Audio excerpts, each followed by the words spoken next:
Eleanor returned to the abandoned house on Wren Lane the next morning with a mixture of determination and unease churning inside her chest. The fog had thickened, pressing against the houses like a living thing, blurring the edges of rooftops and chimneys. Somewhere in the distance, a church bell tolled, its echo drifting through the still streets. It was early, too early for most people to be awake, and the silence felt heavier today, as if the town itself was holding its breath. She pushed open the creaking side door again.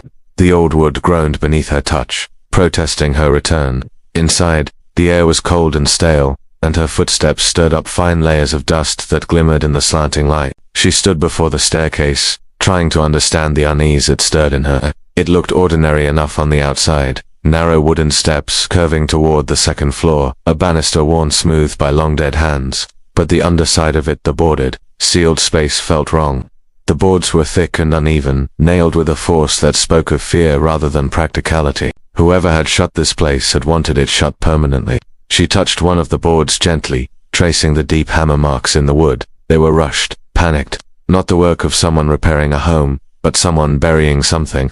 Her breath caught as she crouched down again. The faint smell of old damp wood mixed with something else, something metallic, faint but unmistakable. It sent a chill through her. Eleanor pulled out her notebook and began sketching the outline of the boarded space. She noted the height, the width, the irregular placement of nails. She had examined many historical structures, but she had never seen a staircase sealed like this, not in an ordinary home, not without a record or explanation. A sudden creak from the upper floor made her freeze. The sound was soft, a shifting weight on old wood, but unmistakable. She slowly turned her head upward, staring at the dark landing where the light barely reached. "Hello," she called, her voice steady but soft. There was no answer. She waited another moment, her heart beating too loudly in the empty house. The silence that followed felt deliberate, as if whoever or whatever had made the sound was listening to her now. She forced herself to turn back toward the staircase. She didn't believe in ghosts. She believed in forgotten stories, in human cruelty, in secrets that lived longer than the people who created them. Whatever was happening here had a real explanation, one she intended to uncover. As she examined the base of the staircase again, she noticed something she had missed before, a faint groove along the side wall, almost invisible beneath layers of dust and decay. She brushed away the debris with her sleeve, revealing a narrow slit that suggested a hidden panel. Her pulse quickened as she pressed against it. Nothing moved. She pressed again, harder this time, and felt a soft click beneath her fingers. The panel shifted slightly, opening just enough for her to pry it back. Behind it lay a hollow space filled with darkness. She reached inside carefully, feeling around with her fingertips. Her hand brushed metal, first a rusted hairpin, then fabric that crumbled at her touch. She withdrew her hand quickly, shaking off the fragments, then reached in again. This time her fingers closed around something solid, something rectangular. She pulled it out. It was a small wooden box, covered in dust, its hinges corroded. She set it on the floor and opened it gently. Inside lay a single object, a tarnished silver locket, its chain knotted with age. She lifted it into the light. The locket was engraved with delicate floral patterns, and there was a small indentation where a fingerprint had pressed into the metal long ago. She opened it. The name was barely legible now, but she could make out the first letter and the curve of a second letter that might once have been an A, beside the name. Written in different handwriting, barely visible and squeezed in the margin, were 3 words: "Gone under stairs." Eleanor felt her pulse quicken. She flipped forward to the next year's census. The same household was listed, but the name was missing entirely. It wasn't marked as deceased. It wasn't noted as having moved. It was simply gone, erased without explanation. She circled the note in her personal notebook and called Thomas over. "Do you know anything about this?" she asked, tapping the margin. Thomas stiffened. His eyes flickered across the page, then away.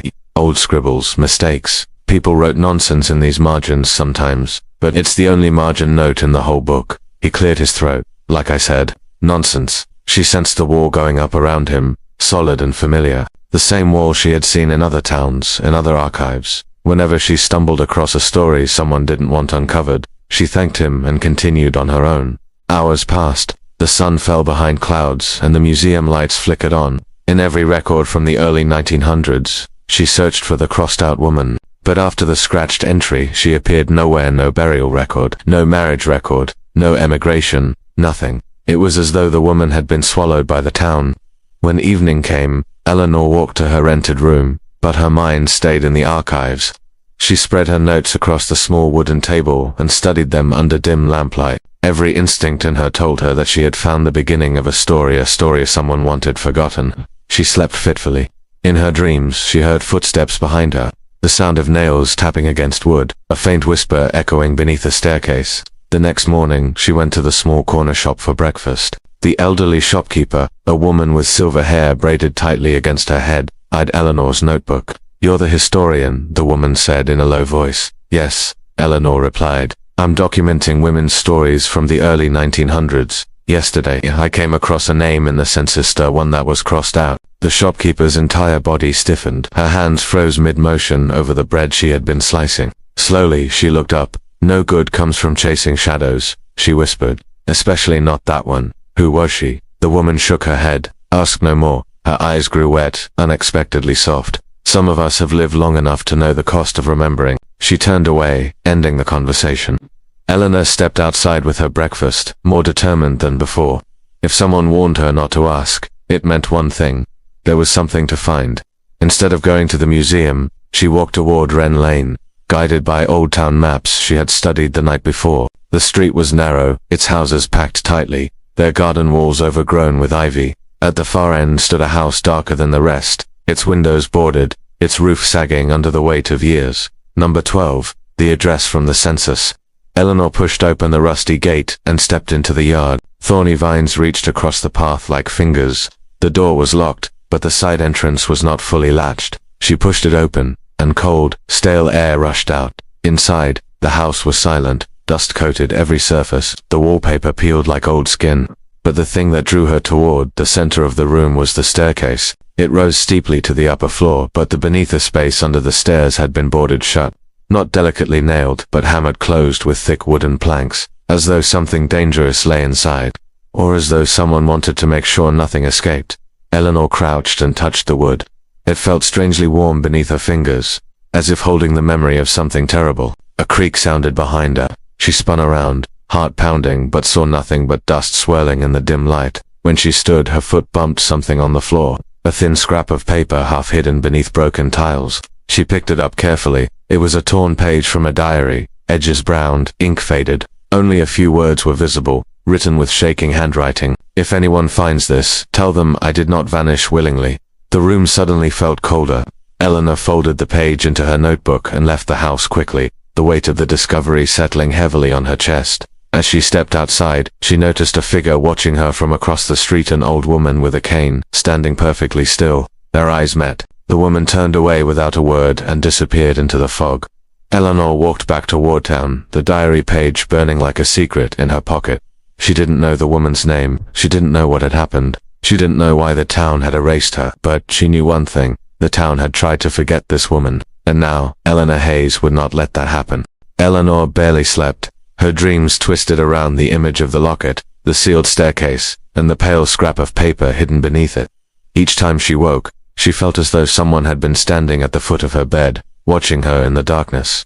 By morning, she was exhausted but determined. She packed her notebook, flashlight, and gloves and made her way back to the museum. Thomas Barron, the archivist, was already there, sipping tea and reading a newspaper. His eyes flicked up at her entrance and instantly sharpened. He knew where she had been. He knew she had returned to the abandoned house. And, judging from the nervous way he folded his paper, he knew she had found something.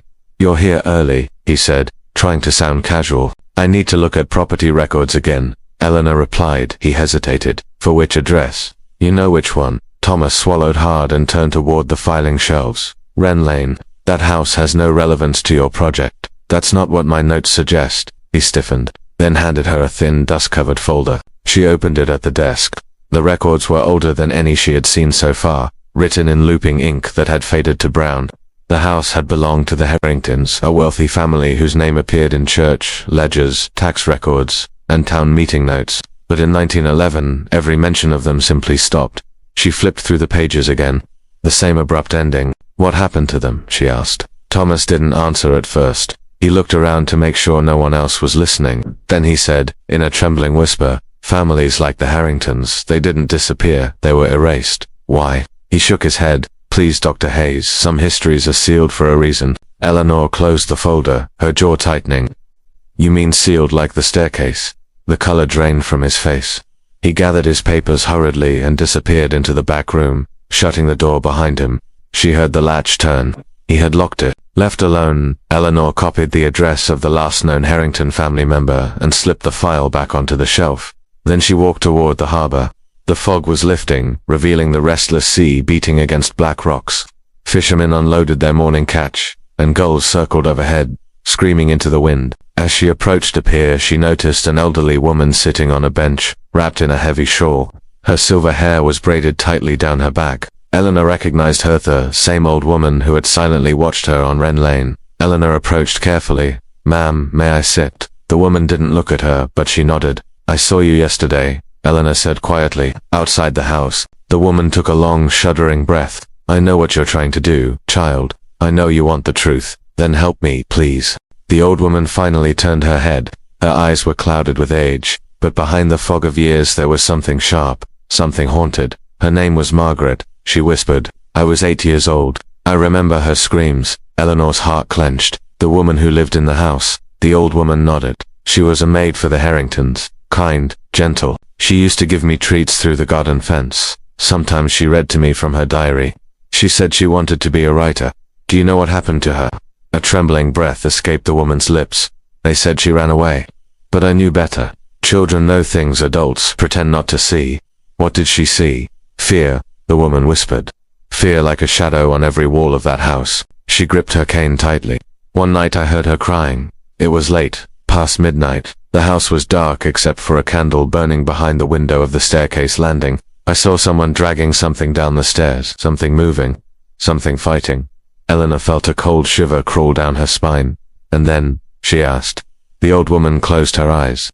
Then the candle went out. They sat in silence. The sea roared behind them, the wind lifting the ends of Eleanor's hair. She finally gathered her courage. Why did no one speak? Why did no one report it? The woman's voice cracked as she answered. "Because the Harringtons owned everything. The police, the church, half the houses in town. If you crossed them, they destroyed you." Her eyes glistened. "My father tried to speak once. After that, our family lived in fear. So I stayed silent. For decades, I stayed silent. Until now," Eleanor said gently. The woman nodded, tears slipping down her wrinkled cheeks. "Until now," Eleanor touched her hand. "Where is Margaret buried?" The woman turned her gaze toward the distant cliffs. "I don't think she ever left that house." Eleanor returned to Wren Lane with her heart pounding. This time, she brought a crowbar borrowed from the back of the museum's supply room. She told herself she would only examine the boards. She told herself she was simply gathering evidence. But the truth was simpler. She needed to know. Inside the house, the air felt colder still, as if something had changed since she had left. The staircase loomed ahead of her, its boards dark and swollen with age. She pressed the crowbar against the edge of one plank, applying steady pressure. The wood groaned. The nail loosened. Another inch, then another. Finally, with a crack that echoed through the empty house, the plank gave way. A rush of air poured out, a cold, sour breath from a place that had been shut for decades. Dust swirled around her. She coughed and waved it away. The gap revealed a hollow space beneath the stairs. At first she saw nothing but shadows. Then, as her eyes adjusted, she noticed something lying just inside. A scrap of fabric, a piece of wood, a small tin box half buried in dirt. She reached inside carefully and pulled the box toward her. The lid was rusted shut, but with gentle pressure it came free. Inside were handfuls of old letters tied with rotting string. Many were water-damaged, but one envelope bore a name written in delicate, looping script. Margaret. Her breath caught. She lifted the letter with trembling fingers. The paper was fragile, but the ink, though faded, was still legible. The letter was not addressed to anyone. It read like a confession. "They say I have no voice. They say no one will believe me. But one day someone will find this. I leave this here because I am trapped. And because I know he is watching me even now. If you find this, please remember me. My name is Margaret. I did not vanish of my own will." Eleanor pressed a hand to her mouth. The room spun around her. Suddenly, a loud knock struck the front door. She jumped, heart pounding. Another knock, harder this time. She stood, gripping the crowbar, and walked slowly toward the door. When she opened it, there was no one on the step, only a folded note placed carefully on the ground. She bent to pick it up. "Leave this town, or be buried in its history too." The air inside the sealed property hung heavy with a stillness that felt older than the house itself. as if the silence had been waiting patiently, faithfully for someone to finally disturb it. Daniel O'Shea stood at the threshold of the hidden stairwell, his flashlight trembling just slightly in his hand. He told himself it was from the cold, but he knew better. Everything about this place whispered a truth he wasn't ready to face. A narrow wooden stairway descended into darkness, so steep and so tight it looked more like a shaft than a passage. Dust lay untouched on each step, thick enough to mute even his cautious movements. As he slowly made his way down, every creak echoed like a confession. He felt the weight of the house pressing in on him, walls too close, silence too deep, the air too still, a place built to hide something, not store it. Halfway down, he stopped, trying to steady his breath. He remembered the missing person posters from years ago, the smiling face printed beneath bold letters pleading for help. Tina's eyes had followed him for years. They followed him now, even in the dark. When he reached the bottom, the beam of his flashlight slid across the concrete floor, revealing stains of rust, scattered debris, and the faint outline of old footprints frozen in dust. Something in his chest tightened. Human presence lived here. Someone had stood in this low, cold room for far too long. The other officers waited behind him, silent and tense, as though breathing too loudly might disturb whatever truth lay buried here. Daniel crouched, guiding the light along the wall, studying the mortar lines. A subtle discoloration caught his attention, a patch of concrete darker than the rest, smoother, as if it had been tampered with and carefully covered again. His voice was low, steady, but edged with dread. "Bring me the chisel." The sound of metal meeting stone rang through the cramped basement, sharp and jarring. Each strike felt like peeling away a layer of denial, a layer of time. The wall began to crumble piece by piece, revealing a hollow darkness behind it. Daniel's stomach twisted. Places like this were never innocent. They were made with intention, careful, desperate intention. When the final section fell, the smell hit them first. Earth, rot, and something metallic, unmistakably human. The officers recoiled, hands instinctively rising to cover their mouths. Daniel steadied himself, forcing the beam of his flashlight into the cavity. That was when he saw it, a shape, then the suggestion of a skull, then the undeniable truth of bones, curled in a final posture of fear or pain, no one could tell. But the sight froze the air in Daniel's lungs. He felt the past crash against him in a wave so heavy it nearly knocked him backward. He had searched for her for years. He had walked forests, rivers, abandoned fields, believing she was somewhere out there, lost but retrievable. But she had been here, beneath their feet, hidden where no one dared imagine, and she had been alone. The room blurred for a moment, his pulse pounding hard enough to shake his vision, but he forced himself to remain still. He owed her that. Every careful inch of this discovery mattered. Every detail needed to be honored. Behind him, someone whispered, "God, is that?" Daniel didn't answer, not yet. His eyes were fixed on the small collection of belongings partly buried in dust beside the remains. A bracelet, a faded blue cloth, a rusted key, pieces of a life cut short and hidden away like a secret someone hoped the world would forget. But secrets had weight, and this one had pressed on the entire town for years. He moved closer, his voice barely audible. "Call the forensic team. No one touches anything."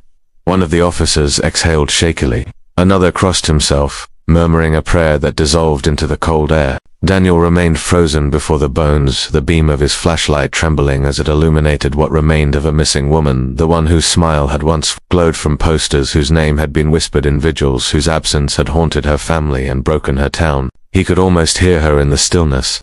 Not words, just the echo of a life that once filled rooms with warmth. A life stolen, silenced. He swallowed hard, trying to gather himself, but the weight of it was immense. This wasn't just evidence. This wasn't just a breakthrough. This was a reckoning. Footsteps approached behind him, cautious and reverent. Officer Keene stood at the base of the stairs, his voice hushed.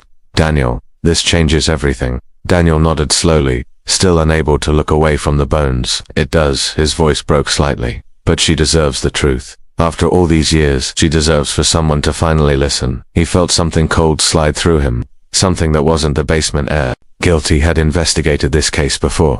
He had interviewed neighbors, searched fields, followed dead-end leads, but he had never thought to look here.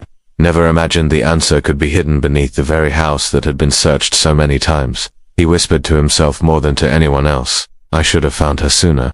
But guilt was a weight he couldn't afford to collapse under. He straightened, his jaw tightening with resolve. The town might have forgotten her, moved on, whispered rumors, let time erode their certainty, but he wouldn't. Not now. Not ever. The forensic team began to file in, their footsteps soft, their voices respectful. Cameras clicked quietly, gloves rustled, instruments scraped gently against the concrete. Daniel stood aside, watching every movement with an intensity that bordered on devotion. The past had come back in bones, and with it came the promise of answers, terrible, necessary answers. As the remains were carefully lifted, a small object slipped loose from the dust. Daniel bent to retrieve it, lifting it into the light. A ring, simple, delicate, unmistakably personal. He closed his eyes for a moment, feeling the weight of it settle deep inside him. The truth was here, and now that he had found it, there would be no turning away. The house groaned softly above them, as though relieved that its long-kept secret was finally freed. Daniel looked at the bones one last time before they were carried out. "You're not forgotten anymore," he whispered, and for the first time in years, the silence in the room didn't feel suffocating. It felt like release. The town of Yoel woke to a strange stillness, as if the fog hanging over the streets carried with it the weight of something ancient and irreversible. News had already begun to spread quietly at first, through hushed kitchen conversations and trembling text messages. By noon, the truth was everywhere. The house on Grattan Street had yielded a secret that no one wanted to be real. Daniel O'Shea sat alone in his parked car outside the station, watching the grey sky press down over the rooftops. The world felt muted, distant, as though time itself was holding its breath. In his hands he held the small ring they had found beside the remains. The metal was cold even through the tissue paper he wrapped it in. A symbol of a life once loved, once promised a future. He closed his eyes, letting the thrum of the engine settle into a steady hum beneath him. He had been a guard for nearly 2 decades, had walked through the aftermath of crimes that shattered families and froze hearts. But nothing had ever settled into him the way this case had. Maybe it was because she had been missing for so long. Maybe it was because the town had clung to her memory even as whispers twisted the story into something foggy and cruel. Or maybe it was because he felt he had failed her year after year. A soft tap on the passenger window startled him from his thoughts. Forensic analyst Leah McBride slipped into the seat beside him, her face pale, the exhaustion etched deep into her features. "Daniel," she said quietly. The results came back. He braced himself, and she nodded once, solemnly. "It's her." There's no doubt. The words settled like stones in the air, heavy, final, yet somehow freeing. Daniel looked away, letting the truth wash over him. "Tina Satchwell," he whispered. Saying her name in this moment felt like honoring her, like calling her back into the world she had been stolen from. Leah hesitated, then added, "There's more. The injuries, they weren't random. They were deliberate, controlled, consistent, with someone who knew exactly what they were doing." Daniel felt the echo of those words reverberate through his chest. "So it wasn't panic," he murmured. "It wasn't an accident." "No," she replied. "This was intentional." A wave of cold anger rose in him, slow and steady, chilling him more than the weather ever could. All those years of hope, speculation, frustration, boiled down to a truth that was both necessary and devastating. Someone had taken her life. Someone had buried her beneath the stairs. Someone had let the town search and cry and pray while the truth lay only feet away. That someone was now sitting in an interrogation room. Daniel pushed open the car door and stepped out, the ring still wrapped tightly in his hand. As he walked toward the station, every step felt heavier, as if the building itself was absorbing his dread. Inside, the halls were quiet to quiet, as though the entire place was listening. Officer Keene met him at the door of the interview room. "He hasn't said much," Keene whispered. "Barely anything." Daniel nodded. "He will." The room inside was small, lit by a single fluorescent bulb that buzzed faintly overhead. At the metal table sat Michael Satchwell, once a husband, once a grieving partner, once a man who had cried in front of cameras and begged for answers. Now he sat with his hands folded, his expression blank, as if he had retreated to some cold place within himself where consequences could not reach him. Daniel took a seat opposite him. For a moment he simply watched him, searching for something human behind the stillness. "Michael," he began softly, "we found her." No reaction, not even a flicker. Daniel leaned forward. "We found her under your stairs," a twitch. Barely visible, but unmistakable. Still, silence. Daniel reached into his pocket and placed the small ring on the table. The metal caught the harsh light, glinting with a quiet accusation. Michael stared at it, not with grief, not with fear, but with something colder, a recognition he could not hide. "She wore that every day," Daniel said. "The day she disappeared. She still had it on." Michael's jaw tightened.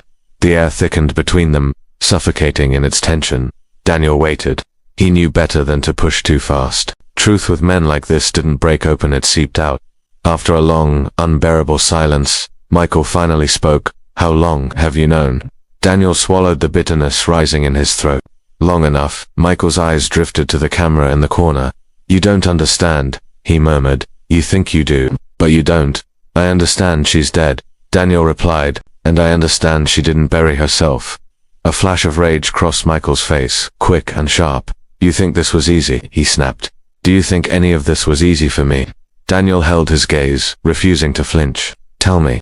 For a moment, Michael seemed ready to speak, truly speak, but then something inside him closed again, shutting tight like a door slamming shut in a storm. I loved her, he whispered. I loved her more than she ever understood. Daniel's voice softened, but he kept the steel beneath it. Then why is she dead? Michael, silence, a silence that screamed. Hours passed. The interview continued in slow circles, each question carving deeper into the truth he was trying to bury. But eventually, the cracks showed. Eventually, a man who had lived inside a lie for years could not maintain the facade. When the confession finally came, it came not as a dramatic outburst, but as a broken murmur crumbling from within, words dripping with guilt, fear, resentment, and something twisted enough to make Daniel's stomach knot. When the recording ended, Daniel sat back in his chair, his heart pounding, his soul heavy. Justice never felt like victory, not when it arrived too late to save the one who mattered. Later, as the sun set behind the station, casting long shadows across the walls, Daniel walked alone to the evidence room. He stood before the small box that held Tina's belongings, her bracelet, her keys, her ring, pieces of a life that had once been bright, now artifacts of tragedy.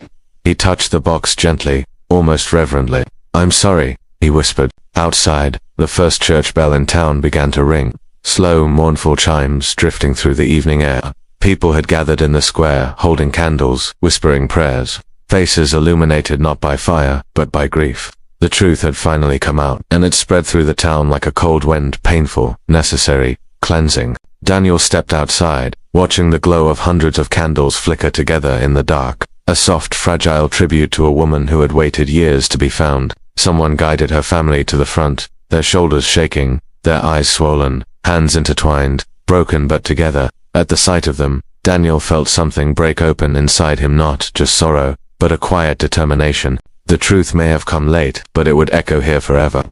In the flickering light of candles, the town stood united, facing the long shadow of what had been hidden for far too long. For the first time in years, the silence surrounding Tina Satchwell wasn't empty. It was full of voices, full of memory, full of truth. Daniel closed his eyes. She wasn't forgotten, not anymore.